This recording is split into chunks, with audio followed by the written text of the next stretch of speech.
How to fix microphone not working on Telegram in iPhone 11, 12 or 13.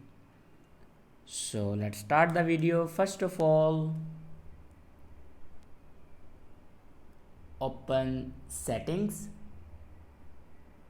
In settings, scroll down and here you can see the option apps.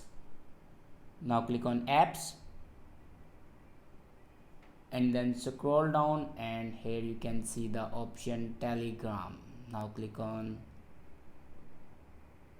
Telegram and here you can see the microphone option. If you turn off your microphone option, then turn it on. After that, open your app store and search here Telegram. Now here you can check if your Telegram have any update, then update your Telegram. After update your Telegram, your problem will be fixed. If it doesn't fix your problem, then open your settings and click on general and then click on iPhone storage. Now scroll down and here you can see the option Telegram. Now click on it. Now here you can offload your app and reinstall it.